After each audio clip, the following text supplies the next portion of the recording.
साथियों नमस्कार, जय हिंद। साथियों, गुप्त काल के अंतर्गत मंदिर वास्तुकला की शैलियाँ किस प्रकार की हैं, आज इसके बारे में विस्तार से जानेंगे।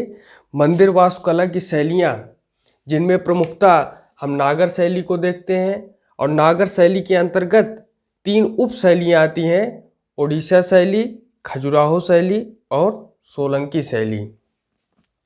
द्रविड़ शैली भी मंदिर वास्तुकला की शैलियों में प्रमुख है, और नायक शैली, वेसर शैली, होयसल शैली, विजयनगर कला और पाल शैली, ये जो है मंदिर वास्तुकला की इतनी प्रकार की शैलियाँ हमें गुप्त काल के अंतर्गत प्राप्त होती है।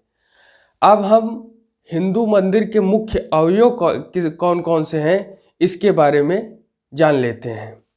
तो हिंदू मंदिर के मूल रूप में कुछ अवयव सम्मिलित रहते हैं। उनमें गर्भगृह, मंडप, शिखर और वाहन ये प्रमुख है। गर्भगृह क्या है? तो गर्भगृह जो सामान्य रूप से एक कक्षिका अर्थात छोटा कक्ष होता है, जिसमें मंदिर के प्रमुख देवता को स्थापित किया जाता है। यानी गर्भगृह एक ऐसा स्थान होता है जहाँ पर जो प्रमुख देवता रहते हैं उस गर्भगृह में उन्हें स्थापित किया जाता है। मंडप क्या है? मंडप जो है यह मंदिर का प्रवेश स्थल होता है। यह कोई द्वार मंडप या सभा भवन हो सकता है, और इसे सामान्य रूप से बड़ी संख्या में पूजा करने वाले लोगों को स्थान देने हेतु अभिकल्पित किया जाता है। अगर हम शिखर की बात करें तो शिखर यह पर्वत जैसा शिखर होता है। इसके आकार पिरामिडीय से वक्र रेखीय तक विभिन्न प्रकार के हो सकते हैं। यानी पिरामिड देख रहे हैं आप, और वक्र रेखी, इस आकार के शिखर बनाए जाते हैं। और वाहन क्या है? वाहन यह प्रमुख देवता का आसन या वाहन होता है। इसे पवित्रतम स्थल के ठीक सामने स्थापित किया जाता है। तो हम ये देख रहे हैं कि हिंदू मंदिर के जो मुख्य अवयव हैं वो गर्भगृह, मंडप, शिखर और वाहन है। अब हम देखते हैं कि वास्तुकला की नागर शैली क्या है, इसके बारे में। साथियों, 5वीं शताब्दी के पश्चात भारत के उत्तरी भाग में मंदिर वास्तुकला की एक भिन्न शैली विकसित हुई, जिसे नागर शैली के रूप में जाना जाता है। नागर शैली के अंतर्गत भी देश के पश्चिमी, मध्य और पूर्वी भागों में विभिन्न उपशैलियों का उद्भव हुआ। नागर शैली की अगर हम विशेषताएं देखें तो मंदिरों में सामान्य रूप से मंदिर निर्माण करने की पंचायतन शैली का अनुपालन किया गया है। इसके अंतर्गत मुख्य मंदिर के सापेक्ष क्रूस आकार के भूविन्यास पर गौड़ देव मंदिरों की स्थापना की जाती है।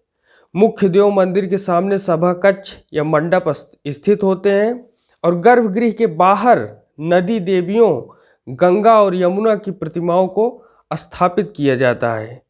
और सबसे जरूरी बात कि मंदिर परिसर में जल का कोई टैंक या जलाशय नहीं होता था, और मंदिरों को सामान्य रूप से भूमि से ऊंचे बनाए गए मंच वेदी पर निर्मित किया जाता था। और सामान्यतः हम इस विधि को आज भी अपनाते हैं कि मंदिरों को थोड़ा स्थान जो है भूमि से ऊंचा बनाया जाता है, ज़्यादातर ऊंचा बनाया जाता है। और द्वार मंडपों के निर्माण में स्तंभों का प्रयोग किया जाता है। ये वास्तुकला की नागर शैली है, जिसका आज भी हम प्रयोग देखते हैं। और इसमें अगर हम ओडिशा शैली को देखें, जो कि नागर शैली की उपशैली है, तो हमें इसमें जो है कोणार्क का सूर्य मंदिर और पुरी का जगन्नाथ मंदिर, ये बहुत ही प्रसिद्ध है। कोणार्क का सूर्य मंदिर और पुरी का जगन्नाथ मंदिर, और भुवनेश्वर का लिंगराज मंदिर, मतलब 3 प्रमुख मंदिर आपके सामने हैं। और ये तीनों मंदिर ओडिशा शैली के रूप में ओडिशा शैली में जिस जिस प्रकार का वर्णन है उस हिसाब से बनाए गए हैं। साथियों, ओडिशा शैली कलिंग साम्राज्य के विभिन्न भागों में मंदिर वास्तुकला की एक अलग शैली विकसित हुई। अगर इसकी मुख्य विशेषताओं पर थोड़ी नज़र डालें तो इसमें हम पाएंगे कि बाहरी दीवारों पर बड़ी मात्रा में बारीक नक्काशी की जाती थी, लेकिन भीतरी दीवारों पर बिना नक्काशी के ही रखा जाता था। यानी बाहर की दीवारों पर नक्काशी होती थी और भीतर की दीवारें सादी थी। ड्योढ़ी में खंभों का उपयोग नहीं किया जाता था, इसके बजाय छत को लोहे के गार्डरों से सहारा दिया जाता था। ओडिशा शैली में मंडप को जगमोहन नाम से जाना जाता था और मुख्य मंदिर वर्गाकार होता था, और ओडिशा शैली के मंदिर द्रविड़ शैली के मंदिरों के समान ही परकोटे से घिरे होते थे। तो ये जो है ओडिशा शैली का प्रमुख उदाहरण है। अगर अब हम खजुराहो शैली के बारे में देखें तो खजुराहो शैली के अंतर्गत हमें जो है सबसे प्रमुख मंदिर विश्वनाथ मंदिर और खजुराहो की मूर्तियाँ ये हमें प्राप्त होती हैं। खजुराहो शैली के अंतर्गत विश्वनाथ मंदिर और खजुराहो की मूर्तियाँ प्राप्त होती हैं। खजुराहो में क्या है कि मध्य भारत में चंदेल शासकों ने मंदिर निर्माण की एक अलग शैली विकसित की, जिसे खजुराहो शैली या चंदेल शैली नाम से जाना गया। यहाँ के मंदिरों की जो प्रमुख विशेषताएं हैं वो ये हैं कि इन मंदिरों में बाहरी और भीतरी दोनों दीवारों पर बड़ी मात्रा में और बारीक नक्काशी की गई है। इन नक्काशियों की मूर्तियाँ आमतौर पर कामुक शैली की हैं और वात्स्यायन की रचना कामसूत्र से प्रेरित है। ये मंदिर बलुआ पत्थर से बने हुए हैं। इन मंदिरों में 3 कक्ष होते हैं: गर्भगृह, मंडप और अर्धमंडप।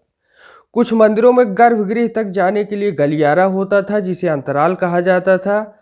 आमतौर पर मंदिर पूर्वमुखी या उत्तरमुखी हैं। मंदिर निर्माण में पंचायतन शैली का पालन किया गया था। सहायक मंदिरों में भी रेखा प्रसाद शिखर होते थे, जिससे मंदिर समूह एक पर्वत श्रृंखला के समान प्रतीत होते थे। हमने इसके पहले नागर शैली में भी ये बात देखी है कि मंदिर समूह एक पर्वत श्रृंखला के समान प्रतीत होते थे। इन मंदिरों को अपेक्षाकृत ऊंचे चबूतरे पर बनाया गया था और ये चीज़ हम नागर शैली में भी देखते हैं। अब अगला आता है सोलंकी शैली। सोलंकी शैली भी प्रमुख है और हमें भगवान सूर्य का मंदिर, मोढेरा का सूर्य मंदिर हमें सोलंकी शैली के अंतर्गत प्राप्त होता है। सोलंकी शैली की बात करें तो गुजरात और राजस्थान सहित भारत के उत्तर पश्चिमी भाग में सोलंकी शासकों के संरक्षण में यह शैली विकसित हुई। सोलंकी शासकों का एक शासन काल था जिसके अंतर्गत सोलंकी शैली विकसित हुई। इसमें क्या प्रमुख विशेषताएं हैं, आइए इसे देखते हैं। मंदिर की दीवारें नक्काशी रहित थी, यानी इस शैली में नक्काशी नहीं की जाती थी, नक्काशी रहित थी। मंदिर की दीवारें नक्काशी रहित थी और गर्भगृह के अंदर और बाहर दोनों तरफ से मंडप से जुड़ा होता था। बरामदे में सजावटी धनुषाकार द्वार होते थे जिन्हें तोरण कहा जाता था।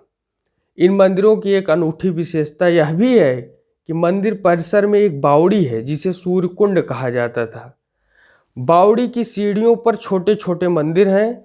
इन मंदिरों में लकड़ी की नक्काशी की गई है।